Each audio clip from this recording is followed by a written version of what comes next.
welcome to church this morning. We are so glad that you guys are here with us this morning. If you would, let's stand, and we are going to sing together. We believe that God is in this place. Let's celebrate. There were walls between us. By the cross you came and broke them down. You broke them down. There were chains around us. By your grace we are no longer bound. No longer bound. You call me out of the grave. You call me into the light. You call my name and then my heart came alive. Your love is greater. Your love is stronger. Your love awakens, awakens, awakens me. Your love is greater. Your love is stronger. Your love awakens, awakens, awakens me.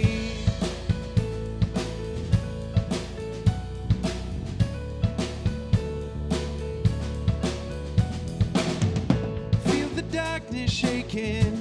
All the dead are coming back to life. I'm back to life. Hear the song awaken. All creation singing, we're alive. 'Cause you're alive. You call me out of the grave. You call me into the light. You call my name and then my heart came alive. Your love is greater. Your love is stronger. Your love awakens, awakens, awakens me. Your love is greater. Your love is stronger. Your love awakens, awakens, awakens me.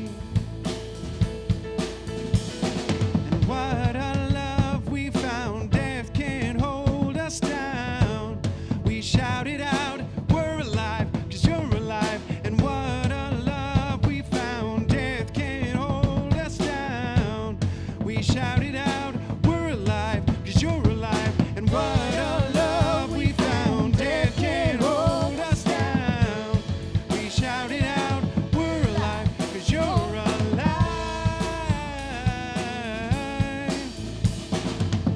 Your love is greater. Your love is stronger. Your love awakens, awakens, awakens me. Your love is greater. Your love is stronger. Your love awakens, awakens, awakens me. Your love is greater. Your love is stronger. Your love awakens, awakens, awakens me. Your love is greater. Your love is stronger. Your love awakens, awakens, awakens me. Your love awakens me. Your love is greater. Your love is stronger. Your love awakens, awakens, awakens me.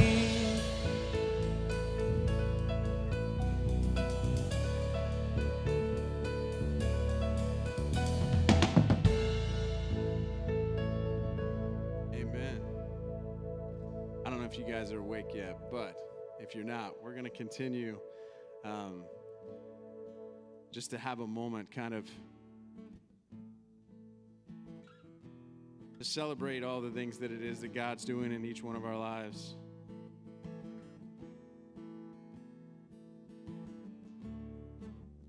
This is a song called Yes, I Will.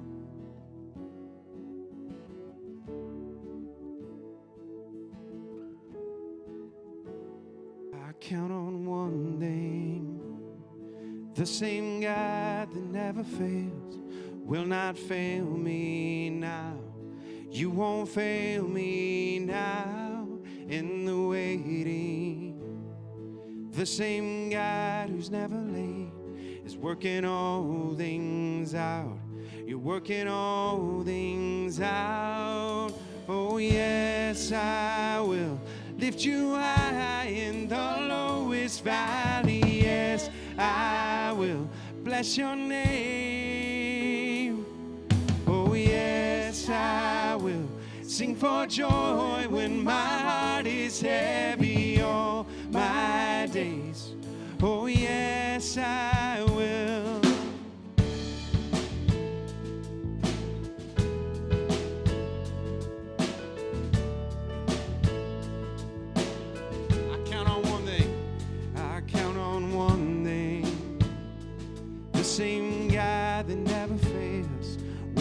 fail me now. You won't fail me now in the waiting. The same God who's never late is working all things out. You're working all things out. Oh yes, I will lift you high in the lowest valley. Yes, I will bless your name. Oh yes, I will sing for joy when my heart is heavy all my days. Oh yes, I will for all my days.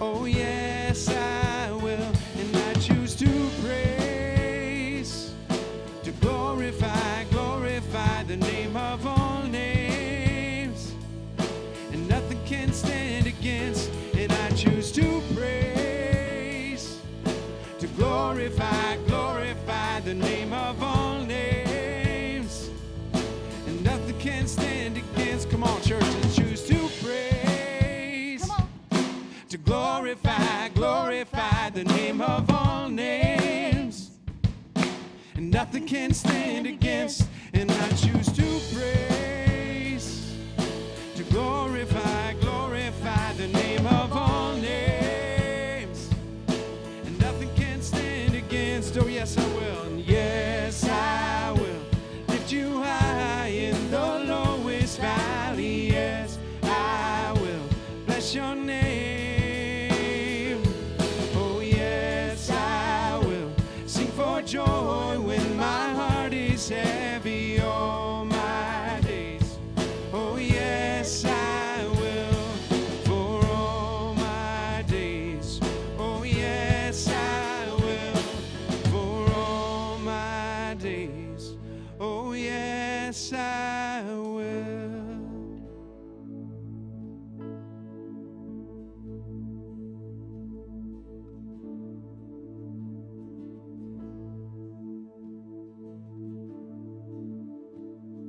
Oh, I've heard 1,000 stories of what they think you're like, but I've heard the tender whisper of love in the dead of night, and you tell me that you're pleased and that I'm never alone.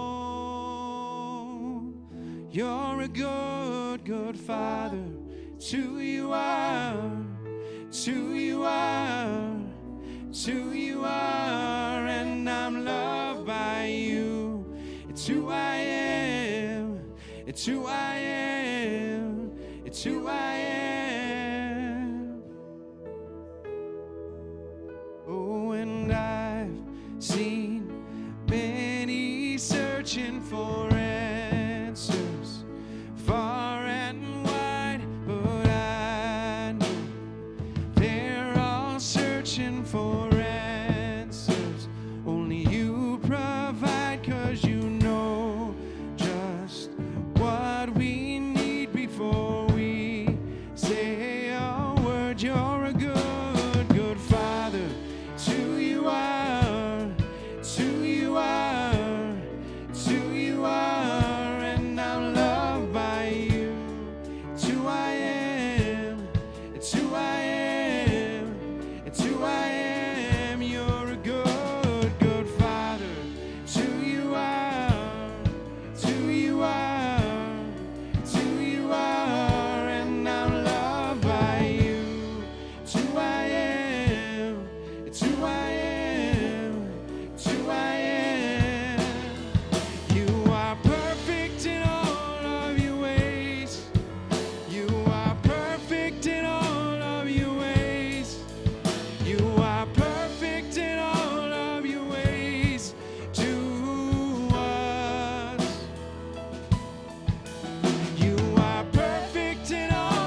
its love so undeniable. I can hardly speak.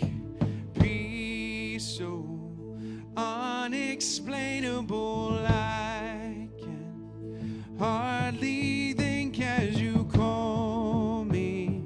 Deeper still as you call me. Deeper still as you call me. Deeper still into love, love, love. You're a good, good Father.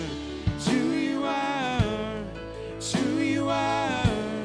It's who you are. And I'm loved by you. It's who I am. It's who I am. It's who I am. You're a good, good Father. It's who you are. It's who you are. It's who you are. And I'm loved by you. It's who I am. It's who I am. It's who I am.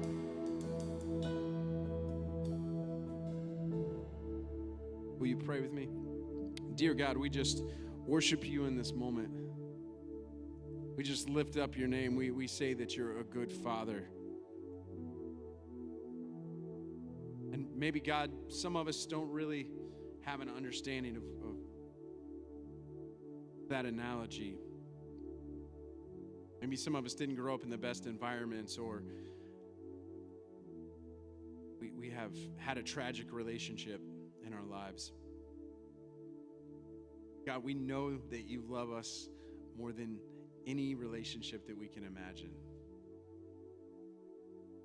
Send your Son to die for us, that we could have a relationship, that we could have this moment, that we could worship you in all of your glory. So God, we thank you for loving us like that. And we ask this morning that as we hear your word, as we have a moment to just discuss who you are, God, we would ask that you would speak to us, that we would be impacted in this moment, that we would be changed, that this would be more than ritual or routine, but that we would leave this place different. We would have something we're taking away that's impacting our lives. God, that we could look back to this moment and say, that was the moment where I decided to change. That was the moment I decided to do that differently. So God, speak loudly to us this morning. We love you so much, and we pray all of these things in your holy and pleasing name. Amen. You guys can be seated.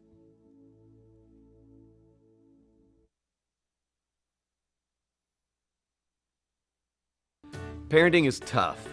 And most of the time, you'd probably rather not talk about it. But we want you to know something. It's okay.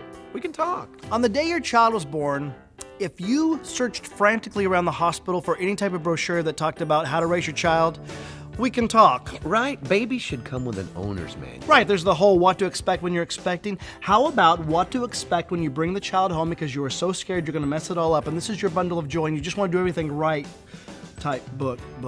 They'd have to shorten the title. True. But speaking of bringing your kids home from the hospital, if on that day you wished you were in an armored tank rather than your Ford Fiesta, we can talk. If you ever looked at your child and asked this question, do I look stupid to you? We can talk. And if your child has ever innocently looked back at you and said, yes, you do, we can talk. I said that to my mom once. You called your mom stupid? Once. Oh, how about this? If you've ever hummed the theme song to Dora the Explorer while at work, we can talk. It's just so catchy. I know, right? Oh, if you've ever said these words, don't make me turn this car around, we can talk. And if you've ever had to turn the car around because you've left your children at home, we can talk. You forgot your children? I'm not proud of it. Dads, if you've ever fallen asleep while playing Barbies, dress up, or at a tea party, we can talk. If you start to see your mommy and daddy time has become less and less, we can talk. Yeah, and if that's not the case, please tell me your secret. If you've ever almost driven off the road because you're swatting at the back seat, we can talk. And if you've ever actually driven off the road while you're swatting at the back seat, we can talk. You've driven off the road? That was a hard one to explain to my insurance agent and my wife. If you've ever promised your kids the moon and you just couldn't deliver, we can talk. If you feel like it's too late and you've already blown it, we can talk. If you didn't have a great example of parenting from your own parents and you're struggling to change your family tree, we can talk. If you desperately want to teach your children the Word of God, but you're afraid they're going to ask you why you're not living it, we can talk. And last but not least, if the word down has become an abnormally large part of your daily vocabulary, sit down, quiet down, calm down, just dial it down, get down. We can talk. Because the truth is, parenting is tough and we need all the help we can get. As parents, it's our job to build a foundation for our children, and we need all the wisdom that's out there. So sit back and relax, know that you are in good company as we see how God wants us to raise our children in the direction they need to go.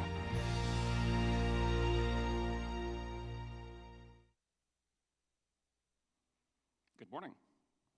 Can you hear me? Did I turn this on correctly? It's not always a given that I'm going to handle the technology correctly. Well, good morning. My name is Keith. Some of you have probably seen me before. I play on the drum set here most of the time. The drums are my natural habitat. This is not. So Michael asked me to preach today. He's not here, so I'm filling in. And we're going to talk about parenting, kind of like how the video just kind of set it up. We've been talking about parenting all week, or all month actually. And so I'm going to continue that trend. We're going to talk about parenting a little bit today. So when Michael asked me to preach this month, and he told me that the sermon, or the series this month is going to be on parenting, I had to kind of think for a second, because we've been parents, my wife and I, Stephanie, have been parents for 13 years. We have two girls, Hannah, who's 13, and Lucy, who's 8. And I kind of felt the need to take a little bit of an inventory of where am I with my parenting? Where am I at in my parenting journey? And I kind of came to the conclusion that we're in a pretty good place, or I kind of realized when I looked at the situation that we're in a pretty good place. My kids they're not quite, well, so Hannah's 13, but she just turned 13 about a month ago, so I'm not quite to the teenager phase. I hear it's rough. I don't know if that's true or not. I don't know if that will be true for us, but I hear that there's a lot coming up. We're not quite there yet, so that's good. We can kind of take a breather right now and enjoy the kids as they are right this moment. Lucy is in an older elementary age. She's in 4th grade. She's 9. She's very self-sufficient. Actually, both of my kids are very self-sufficient. That was a big deal for me because when they were younger, it was there's a lot you got to do for your kids. So, it's nice. As the kids get older, and I'm sure a lot of people in here, my in-laws are here today, actually, and I'm sure they know all the stages of being parents, and I think they're aware, as they get older, they start doing things on their own. You don't have to do everything for them, and that's for better, and it's for worse. But I think what I came to, though, was in this moment, right now, seeing my kids clearly, and seeing our parenting journey, me and Stephanie, right this moment, I came to the conclusion that, man, things are actually not too bad right now. Our kids can take care of themselves for the most part. They sometimes need us, but sometimes they can just leave us alone. That's nice. They have wonderful personalities, wonderful senses of humor. Hannah collects dad jokes. If I can think of one, I might remember it and tell it to you here later on. But she loves dad jokes, and she loves telling them. Lucy has a wonderful sense of humor and a wonderful sense of style. They are truly enjoyable people to be around. And so that's nice. It's nice to be in a place and to see that things are good right this minute. But we're not talking about right this minute. We're talking about parenting kind of in general. And I know Michael has mentioned it in previous sermons. We're talking a little bit about parent fails and parent failure. And when I thought about, boy, things are great right now, but how did we get here? I kind of thought back over the 13 years of parenting, the 14 years of knowing we were going to be parents. And I wasn't quite sure how we got here. How did we get to this point where the kids, to my mind, when I see them, they're just so pleasant to be around? How do these kids who started out being helpless and a little formless grow to be so wonderful? And I can't tell you, I'll just tell you right now, this sermon is not going to be a how-to manual. We're going to talk about how you should parent, but just to be honest with you, I'm not quite sure that I have all the answers. In fact, I'll just tell you, I don't have all of the answers. When I looked at how we got to this point, there are moments of happiness, but there are also moments of feeling inadequate as a parent. I have things in my past that I would think about of my parenting journey and think, boy, I wish I'd handled that differently. I think everybody has that. That's part of parenting. But why? So that's what I want to talk about. How do we get to this point where we can see our kids clearly and see how wonderful they are, while also having to deal with our feelings of inadequacy around parenting? I think that part of what happens here is we maybe start parenting thinking we have a manual that we can read off of, or we think that there is a right way to parent, and then discover as we go along that a lot of parenting is out of our control. There's just a lot of things in the world, there's a lot of things in ourselves that maybe we don't quite understand. I know I didn't understand everything about myself when I was in my late 20s when we were having kids. I don't understand everything about myself now when I'm, in my 40s. But there's a lot that goes into raising our children that we don't have any control over. And it is very easy, I think it's natural, to worry about those things and to worry about how maybe we're contributing to our kids. I know we've heard the word, we're maybe damaging our children. Those are things that any parent would worry about. And I want to talk a little bit about why we feel that way and how maybe we can deal with it, or how maybe we can look at it as we go forward in our journey. So, I said Michael asked me to preach. Those are some thoughts that went through my head, but there was also a Bible verse that popped into my head almost immediately when I was thinking, what would be, if I was to give a sermon about child raising or parenting, what does the Bible have to say about that? And this verse popped into my head almost immediately. I had to go look it up, but I knew it word for word. Proverbs 22:6. Start children off on the way they should go, and even when they are old, they will not turn from it. So, sounds pretty simple, doesn't it? Just start children off on the way they should go. That's all there is to it, right? That's all parenting is. You just raise them in the right way, correct? Right? And then at the end of it, they're perfect. It's that easy, right? Very helpful. I do like that verse. It's very succinct. I think it speaks a lot of truth. It kind of makes it sound, or when you look at it just by itself, it kind of makes it sound like there's a manual. There is a right way, like a recipe for raising a child, right? The right way that we should go. And if you follow this recipe, just follow it, just do what the recipe tells you to do, then at the end of the day, you'll have a perfectly raised, perfectly well-adjusted child, right? That's what that sounds like.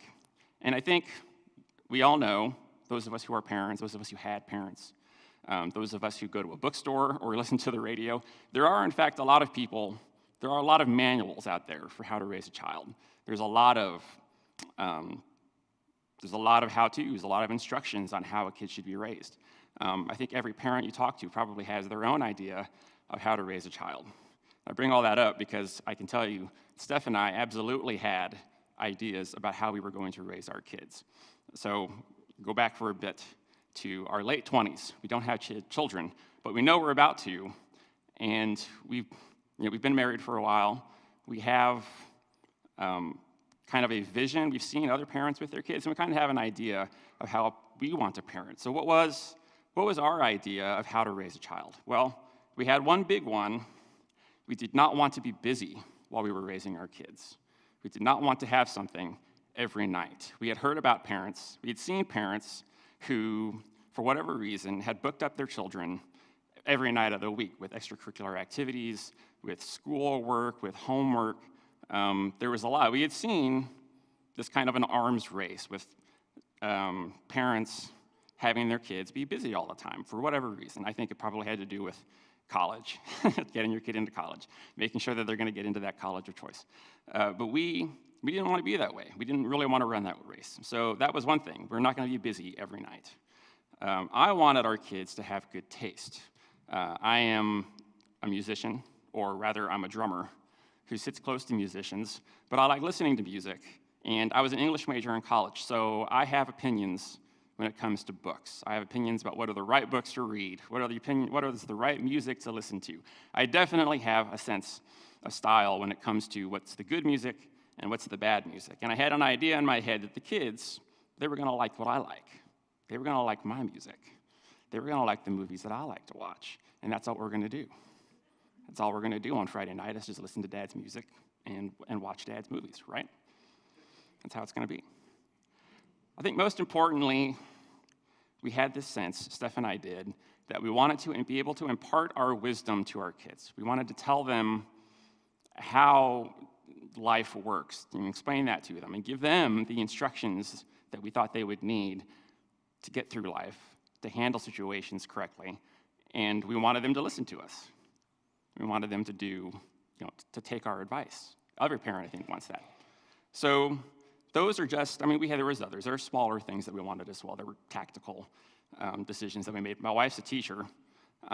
She knows a lot about raising kids. I'll tell you that right now, and I'll just admit that if we do anything right, mostly it's because she told me how to do it. But we had a lot of tactical ideas as well. But the standard that we have set for ourselves, not being busy every night, having the kids kind of have an advanced sense of culture or something like that. Having the kids listen to us and do what we say and be good with following instructions. That was definitely a vision of how we thought parenting was going to go and how we thought we were going to be as parents. And that vision is a benchmark for how we judge the way everything has happened since then.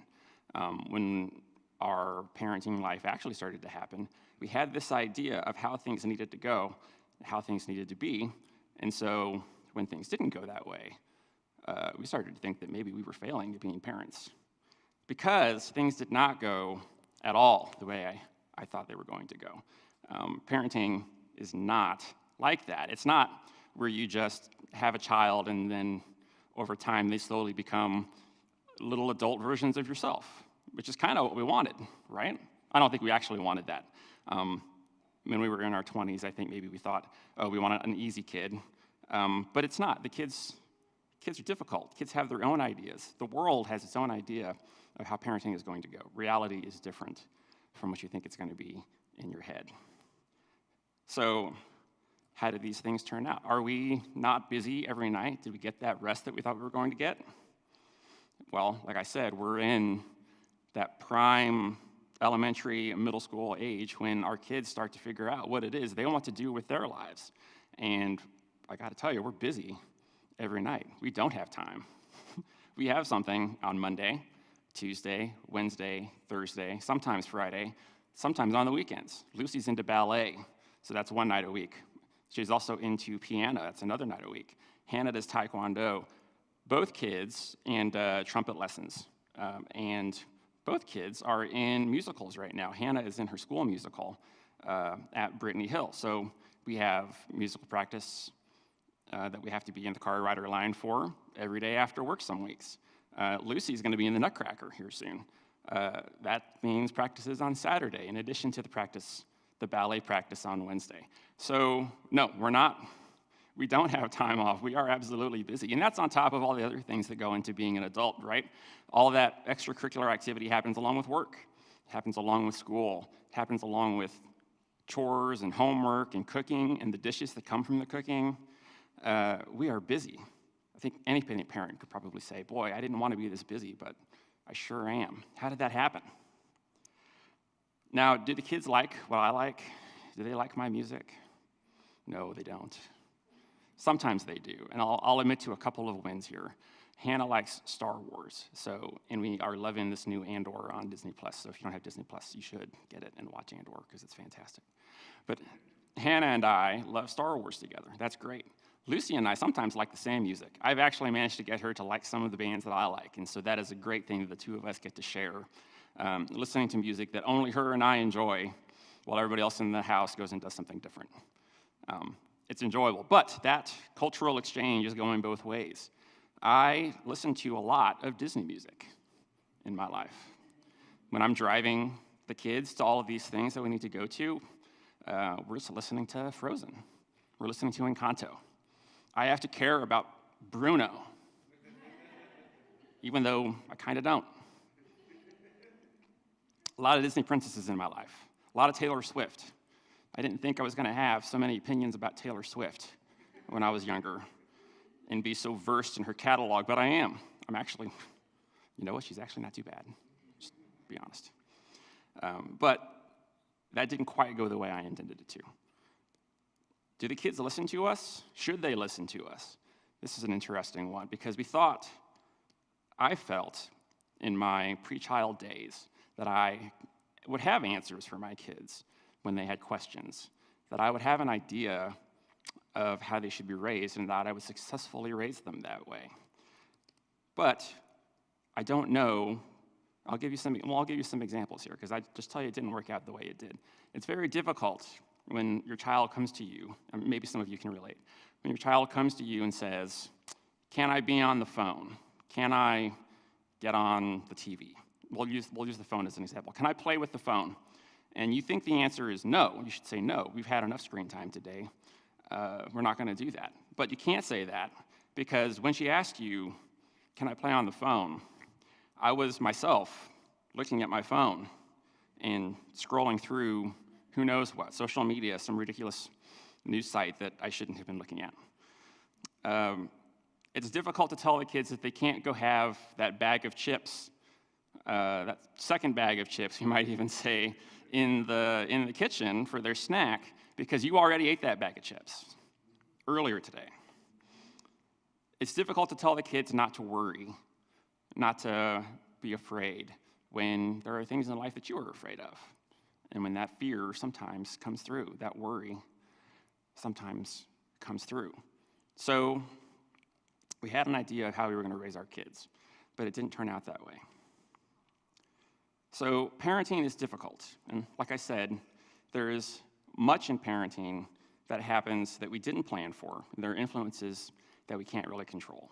There are things in the world, in life, that you just can't really plan for. They happen. They have an effect on us. They make things difficult for us.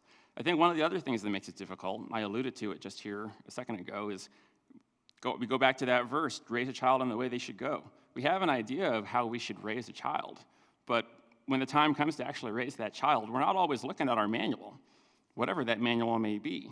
A lot of the times we're raising our kids out of boredom or in a moment of exhaustion. And those are the moments when are we going to fight the good fight? Are we going to, whatever the good fight we think is, are we going to cave? Are we going to say, sure, go look at that phone. That's fine. Go have that bag of chips. It's still there. It's half empty, but it's still there. So this is the difficulty. So I want to talk about, and I think it's also, I had mentioned inadequacy. I think it is also, to a certain extent, the source of this inadequacy that I talked about before. We have this idea of how we're going to be as parents, and then as time goes by, we discover that that's not how it turned out. That's not the kind of parent we are. We're something different. How do we deal with that? How do we feel about that? Well, I'm going to go to a different section of the Bible. We're going to listen to some more verses here. This is in the book of Hebrews. So this is Paul's letter to the Hebrews, chapter 12. And he says in verse 1, "Therefore, since we are surrounded by such a great cloud of witnesses, let us throw off everything that hinders and the sin that so easily entangles, and let us run with perseverance the race marked out for us." In verse 7, he says, "Endure hardship as discipline. God is treating you as his children, for what children are not disciplined by their father." In 10, speaking about our human fathers, "They disciplined us for a little while as they thought best, but God disciplines us for our own good, in order that we may share in his holiness. No discipline seems pleasant at the time, but painful. Later on, however, it produces a harvest of righteousness and peace for those who have been trained by it." So I've been talking about the hardship of being a parent. We've talked about the expectations we put on ourselves and on our kids early on of how we think it's going to go, how we want it to be, how we want it to end. And then those plans, those thoughts that we have, they kind of have to burn away over time. We can fight the fight, and we do fight it, but it's how well is that going, right? There are these other influences. There's things in ourselves that make that difficult.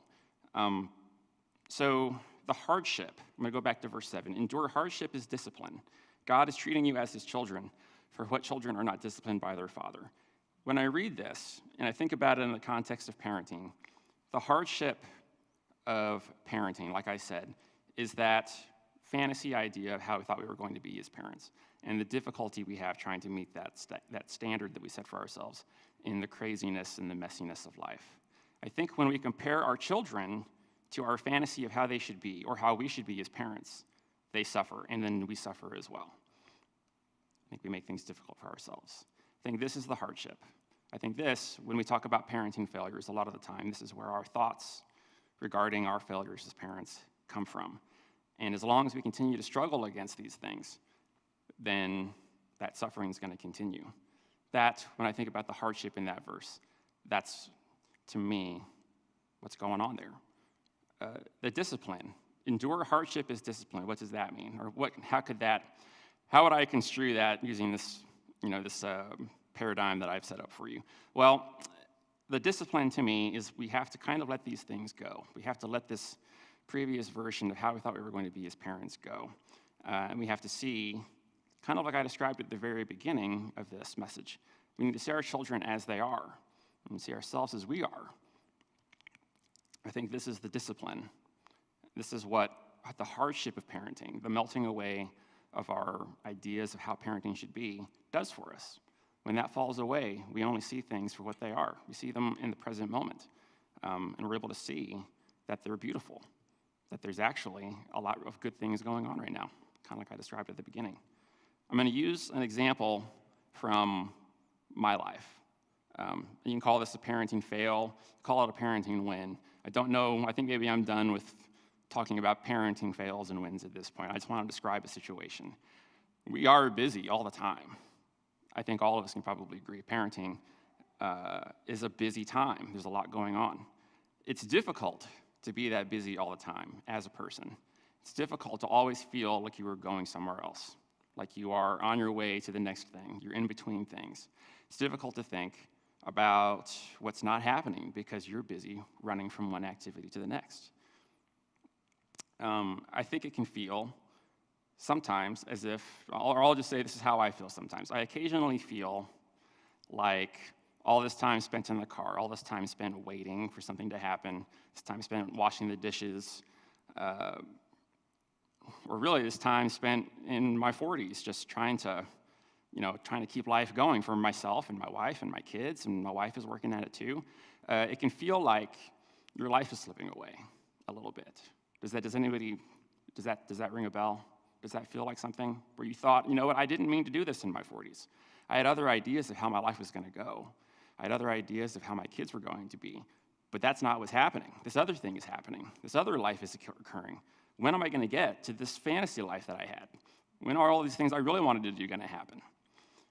And that's one way, I think, to look at the situation that we're in. We feel like we're busy all the time.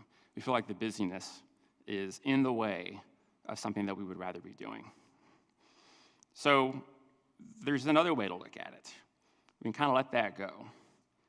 And we can see, what can we do with this busyness? What can we do with this moment that we thought was so unpleasant? What can we do with it that might make it better? Well, we can look at it, for one. We can be in it. Lucy has ballet, and across the street from ballet, she has it once a week, and across the street from her ballet studio is a brewery that Steph and I happen to like. We don't have a lot of places we go to all the time, but we sure like this brewery, and it's just really nice that this brewery is right across the street from the ballet studio. So we have taken, on occasion, we don't do it every week, but on occasion, enough for them to know our names, we'll say that. We will drop Lucy off at ballet where she will go and have a pleasant time, a wonderful time, learning something that she loves and participating in an activity that's important to her. And then we will go, me and my wife Stephanie, and sometimes my daughter Hannah will take her homework, and we'll go to this brewery, and we get to have a little bit of a mini date. And I gotta say, it's a lot of fun. When you can be there, when you can kind of take this moment out of life where you thought, oh, I'm waiting on something else to happen, and just be in it, we find that it is incredibly fun. Hannah gets a soda pop. Stephanie and I, we get something more appropriate to our age. And we talk about life. We ask Hannah how she does with her day, how things went, what she's working on with her homework. It's really wonderful. Where else could we do that? If we just looked at the moments in our lives where we think we're busy, we're on our way to something else, we are working towards something else, and we just saw those moments for what they are, how much better could that be? I'll say that I never thought I would enjoy listening to Encanto. I never thought I would sing the men's part to the Frozen songs with my kids. That wasn't something I lined out for my life. And yet, it's something I find myself doing on long drives to, say, a grandparent's house. I will sing the Hans part if it's needed. I love listening to my kids sing in the back seat. It's easy for me not to think about that. It's easy for me to think, boy, I wish I was listening to R.E.M. right now, or whatever it is I care about. But it's so nice to have my kids be happy. I didn't think that would be possible, but it is. I maybe came out wrong. It didn't occur to me that I was going to find my happiness in my kids when I was younger. Does that make sense? It's so nice to find my happiness in my kids. Now, I've said all that. I think we're getting close. That's difficult to do, though, isn't it? We still have our dreams of how we want to be as parents. We still have dreams for our kids. We still have an idea of how we wanted our life to go that is different from the way it's going. And we still want that other life. We still want it to happen. How do we get out of that? Should we get out of that feeling? Should we get out of those dreams and those ambitions? Well, I don't know the answer to that question. That's maybe not even the right question to ask, but I will say that there is an element of faith, I think, in getting out of these ideas of how we think things should go and seeing that they're actually going the way they need to go. I think it takes faith to believe such a thing. And faith is what I think helps us to be in these moments, to see that these moments is kind of where the happiness is at. In the chapter ahead of chapter 12, chapter 11 in Hebrews, Paul says, he describes faith. He says, faith is confidence in what we hope for and assurance about what we do not see. And then in chapter 11, he goes on to describe the lives of the patriarchs. So Abraham, Noah, Isaac, Jacob, Joseph, Moses, all of them are in there. He talks about, by faith, Abraham took his family and went into a country where he was a stranger, knowing that he was not going to live to see, to bear the inheritance of his decision or of doing what he was doing with his life, but knowing that he was going to be part of that. It talks about Moses, and it talks about Noah. So it brings out these patriarchs, and it talks about, so chapter 11 kind of goes through all of these patriarchs' lives, and we know, or at least we've maybe heard, that those lives did not go the way those people thought they were going to go. Abraham's life did not unfold the way he thought it would. Jacob's life did not unfold the way he thought it would. We heard about Jacob last week from Michael, if anybody remembers. He stole his brother's birthright. He went and lived in another country. He was kind of tricked into marrying someone he didn't want to marry. Their lives did not go the way they wanted them to go, and yet their lives were part of something bigger. Despite the messiness, their lives were what brought us the people of Israel. Jacob's name was changed to Israel, he that wrestles with God. Created this people that wrestles with God, and from that comes Jesus.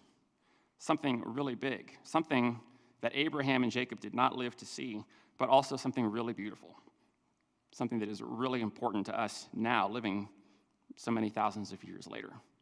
So I say all that to say that something really beautiful, the most wonderful structures can come out of these things, these lives that we live, without us realizing it, without us seeing how it happened, why it happened the way it did, by faith. I think part of the faith is seeing that even the mistakes we made, even the failures or the things that we consider to be our failures, even our insistence on life being different than it is in the way that that affects our lives, even that plays a role. Something really beautiful comes out of this, even though it doesn't seem at the time like it's going the way we wanted it to. So the question I have, again, we're getting close to the end, but the question I have is, can we have faith that this moment is enough? Can we have faith that despite what we wanted, our kids are enough? Our kids are exactly what we need. Can we have faith that as parents, we're enough? We are what is needed. That something beautiful is coming out of us as well. If you all remember the last time I spoke, back in July, I talked about considering the lilies. I talked about, can we, as Jesus instructed us in the book of Matthew, when he says, consider the lilies, how they are clothed greater than Solomon's raiment, but they don't worry about tomorrow. Can we have faith that this moment is enough? I think it applies to parenting as well.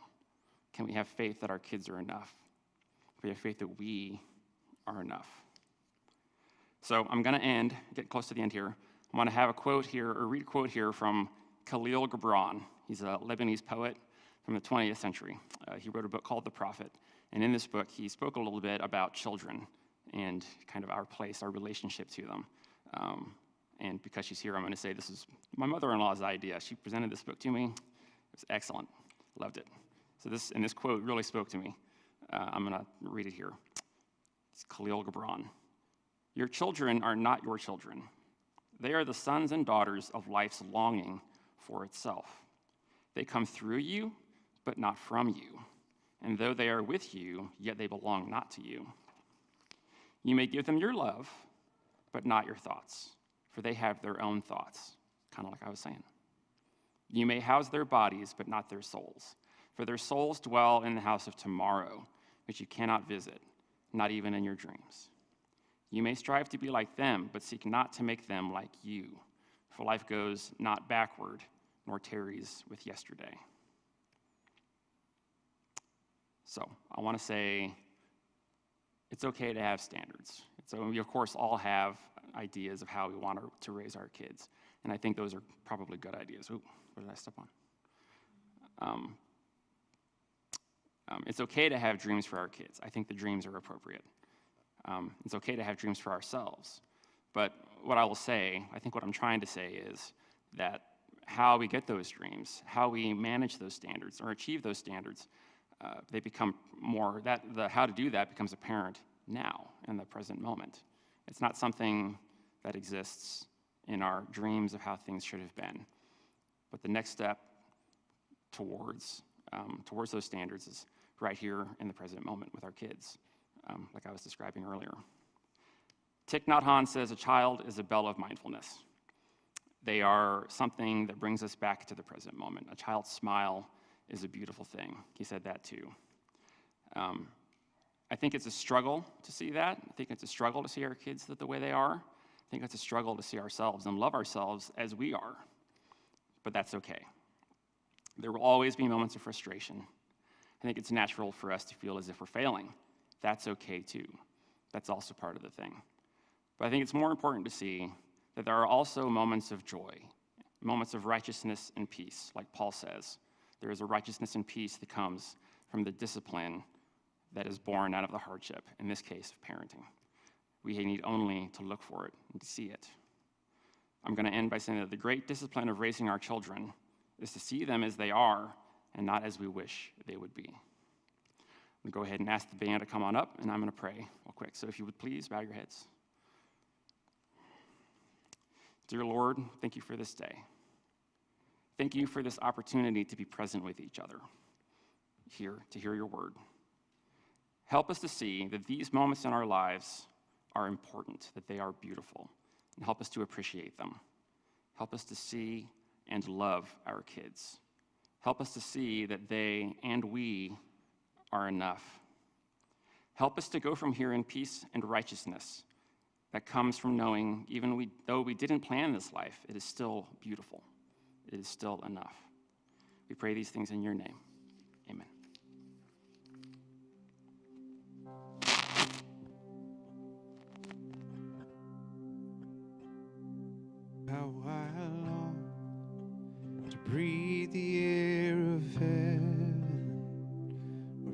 pain is gone, and mercy fills the streets. Look upon the one who bled to save me. Walk with him for all eternity.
Join the resurrection and stand beside the heroes of the faith. With one voice, 1,000 generations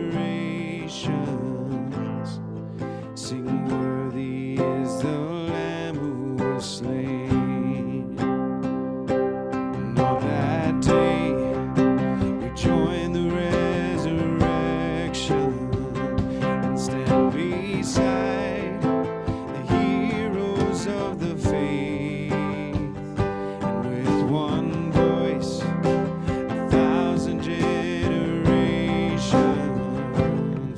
sing, worthy is the Lamb who was slain. Forever he shall reign.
Have a great week. We'll see you guys next week, and thanks for being here. Go in peace.